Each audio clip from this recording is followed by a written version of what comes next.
Non, c'est le seul appel que j'ai lancé, c'est celui-là. S'il vous plaît, rendez-moi mon manuscrit. Gardez l'ordinateur. C'est agréable de constater qu'on n'est pas seul dans une telle épreuve. Vous êtes sensible à ma détresse. Je vous en remercie infiniment. Et je suis au courant de ce que vous avez déjà fait ce matin. L'initiative a été lancée. J'avais été au contact des étudiants de l'Université Symphonia. Cet après-midi, vous allez faire du porte-à-porte dans mon quartier. Tout cela, vous avez distribué des t-shirts un peu partout dans la ville. Aujourd'hui, grâce à vous, tout Conakry sait que j'ai perdu un manuscrit et que tout le monde doit m'aider à le retrouver, d'une manière ou d'une autre. Merci infiniment. Alors, tout le monde sait aujourd'hui que le 22 mai dernier, j'étais victime d'un cambriolage chez moi.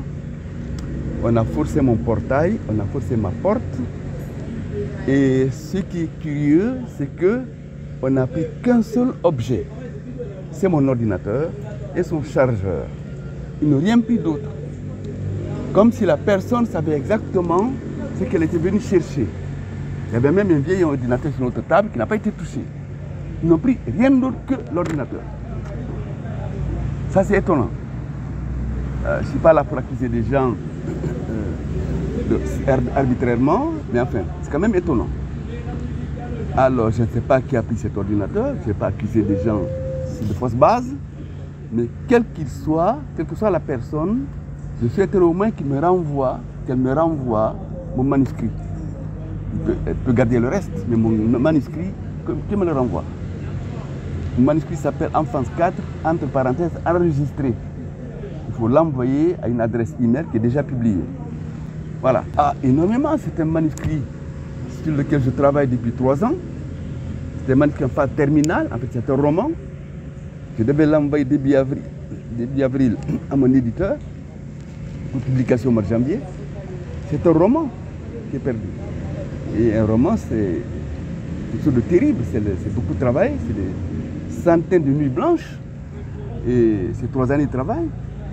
C'est une déchirure. C'est comme si on m'avait arraché un poumon ou un cœur, ou le cœur. C'est quelque chose de tragique. Je n'ai pas le droit d'accuser des gens sans preuve. La seule chose que je peux dire, c'est de constater un certain nombre de bizarreries. On force mon portail, ma porte, on ne prend qu'un seul objet, c'est mon ordinateur. Voilà. Et ça, tout le monde doit le savoir. Ils n'ont rien pris d'autre. Il y avait de l'argent dans une pièce qui n'ont pas forcé. Il y avait un autre ordinateur à côté qui n'a pas été pris. Ça, c'est étonnant. Voilà. Et est-ce que vous pouvez me dire, ce roman, il parlait de quoi? Si c'est pas... Oh, bon, j'aime pas parler de mes romans quand ils ne sont pas sortis. C'est un roman, ça parle de mon enfance. Donc c'est un roman très important pour moi, bien sûr. Est-ce que depuis ce cambriolage, vous avez entamé la rédaction d'un autre roman ou Non, je n'ai pas les moyens psychologiques et physiques d'entamer un autre roman. Excusez-moi, il y a 3 semaines, ça s'est passé à peine. Et c'est un coup très dur.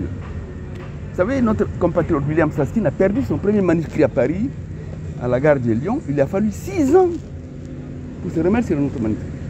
Le choc psychologique est fort.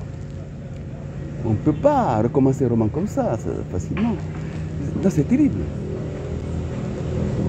Qui garde tout le reste, mais qui me rende mon manuscrit, c'est tout. Est-ce que vous avez espoir de le retrouver? Oh là là, espoir, je ne sais pas trop. Je ne sais pas. Puisque le battage médiatique, c'est à double tranchant, ça peut être positif, ça peut aussi être négatif. S'il s'agit de petits voleurs de quartier, il va prendre peur.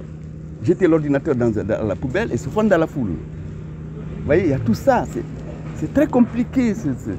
On ne sait pas quoi faire dans ce cas-là. Oui, je suis sensible à ça, bien sûr. C'est une initiative qui me va droit au cœur, bien évidemment. Je l'ai déjà dit ici, bien sûr. Je l'ai déjà dit dans plusieurs interviews. Je n'irai pas à la police, je ne porterai pas plainte. Je le jure. Ce qui m'intéresse, c'est de récupérer mon manuscrit. La personne même peut passer par une personne intermédiaire complètement anonyme. Il n'y aura pas de poursuite, il n'y aura pas de représailles. Je le jure. Bien. Il y a une cagnotte. Il y a une cagnotte. J'ai proposé moi 10 millions de francs guinéens, mais il y a même un ami qui propose 40 millions. Donc il y a, vous voyez, il y a de l'argent à gagner. Oh, non, je dis tellement de choses. Oh, les fous de Dieu, ils posent des bombes, ils ne forcent pas un portail. C'est pas pareil. C'est pas leur méthode. C'est pas leur méthode du tout. Les intégristes musulmans ne forcent pas une porte, ils posent des bombes ou des voitures piégées. C'est pas pareil. Non, c'est pas eux, certainement pas eux.